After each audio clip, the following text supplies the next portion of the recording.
بسم الله. وأول حاجة أحب أبدأ بيها الصلاة على سيدنا محمد، وما تنسوش تدوسوا لايك وسبسكرايب واشتركوا في القناة، ويلا فعلوا رمز الجرس عشان يوصلكوا كل جديد وعيلتنا تكبر معاكم. مروة، بقولك ايه، أنا فكرت في فكرة جديدة. عايزين نوصل للترند. ايه رأيك لو نعمل قصة على الناس ونمثل إن احنا في مشاكل وهنتطلق؟ ساعتها هي دي اللي هتكسب. ازاي بس يا حازم هنعمل كده؟ بص يا ستي، انت هتلبسي نفس البيجامه الحمراء وهتقلعي الاشارب وتطلعي للناس وتقولي لهم ان انا ضربتك وان احنا هنتطلق. كده تمام. انا صورت واحنا بنتخانق. انت دلوقتي تفتحي تليفونك لايف والناس تشوفنا وانا بطردك بره. ايه يا مروه، ما دخلتيش الشقه ليه؟ احنا خلاص خلصنا تصوير. حازم، انا مش عايزه اكمل في اللي احنا بنعمله ده. تعالى نمسح اللي احنا صورناه وبلاش بقى، كفايه كده. ايه ايه اللي انت بتقوليه ده؟ لا يا هاني، انت لازم تكملي غصب عنك. يلا خشي نامي، والصبح نبقى نشوف هنعمل ايه. انا مش عارفه ايه اللي انا بعمله انا وحازم ده. انا حاسه ان انا بقيت عريانه، والمفروض جوزي هو اللي يسترني. لا، هو اللي بقى يعريني.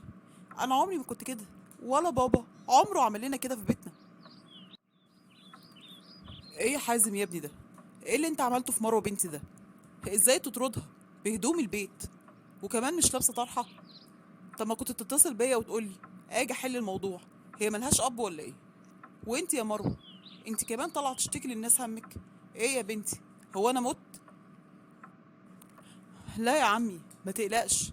انت افتكرتنا ان احنا اتخانقنا؟ ده بس كل شغل كده على النت، مفيش حاجه ولا خناق، بس عشان الفلوس. ايه ده؟ ايه ده يا مروه؟ انت ساعت الناس كده عادي بارادتك؟ وانت بالمنظر ده؟ وانت بالنسبه لك عادي مراتك كده كل الناس تتفرج عليها؟ هي دي المحجبه؟ ده ما كانت في بيتي والباب بيخبط اقول لها ادخلي، ما تتكشفيش على حد. هي دي الامانه اللي انا سلمتها لك؟ انا مش مصدق. انت يا مروه تطوعيه؟ فين التربيه اللي ربيتها لك؟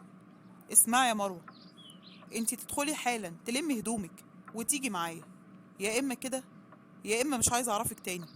وانت يا ابني، انت لو ما طلقتش بنتي انا هعمل فيك محضر في الاسم، وهقول انك بتستغلها في فيديوهات عشان تلم فلوس. اتفضلي، الباشا طلقك، اوعي تزعلي عليه، ده مش راجل اصلا.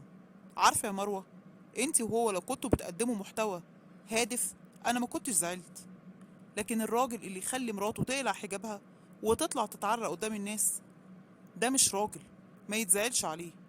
قومي يا بنتي، اتوضي وصلي واستغفري ربنا وارجعي لعقلك.